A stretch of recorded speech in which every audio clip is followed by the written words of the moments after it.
له کمیسونه تازه حال درنو لیدونکو او مینوالو السلام علیکم وخت مو پخیر. نن د ټاکنو خپلواک کمیسیون د درملوک کمپنۍ څخه د ترلاسه شویو معلوماتو په اړه خبري کنفرانس درلود. زه هم لاړم. بالاخره 4:30 بجې د کمیسیون کمشنر اورنګزی صاحب د درملوک کمپنۍ نهایي ارقام او هغه ډیټا چې عمومي سرور ته انتقال شوی وړاندې کړه. د کمشنر صاحب خبرو له مخې د ټولو رایو 1,09,09,000 او 333 څخه یې 1,08,43,101 رای د اعتماد وړ دي. باقي څه د پاسه 8,000 رای د اعتبار وړ نه دي چې د انتخاباتو کمیسیون به د رای د ابطال طرز العمل له مخې پرې کار وکړي او د اسنادو مطابق باید باطل اعلان کړي. جالبه خبره دا ده چې د همګرایي ټیم له لوري ټاکنو کمیسیون څخه د 1,10,000 رایو د ابطال غوښتنه کړې په داسې حال کې چې هیڅ ټاکنیز ټیم نشي کولای د ټاکنو قانون له سمې مادې مطابق په ټاکنیزو چارو مداخله وکړي.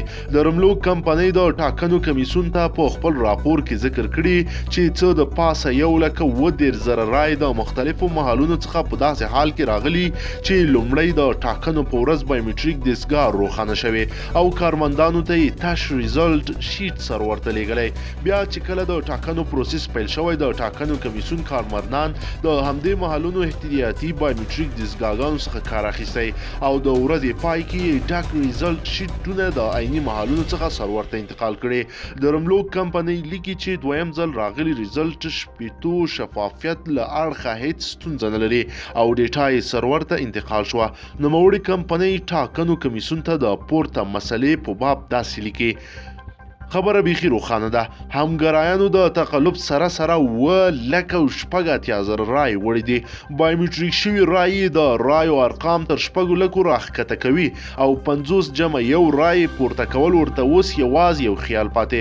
همګرایانو توقع درلوده چې کمیسیون به تر 15,00,000 رای بې اعتباره اعلان کړي او په دې توګه به د ټاکنو دویم پړاو حتمي شي، خو داسې ونه شول او د 80,000 رای بې اعتباره کېدو اعلان سره د همګرایانو خوبونه غلط تعبیر شول. د خبري کانفرنس پای ته رسیدو سره سم د همګرایي ټیم نمایندګانو د زیاتې وارخطایۍ له وجې مطبوعاتو سره د مرکو ورکول له یاده وتل او د توطیو جوړولو په پار مخ په خار مر شول. مونږ پوهیږو ماتې خوړل سخت کار دی. له فیشني او رایج شوي ژوند د لاس اخیستل لکه د مرګ زیری دی، نو ځکه همګرایانو دا ځل د درملوک کمپنۍ بهانه نیولې.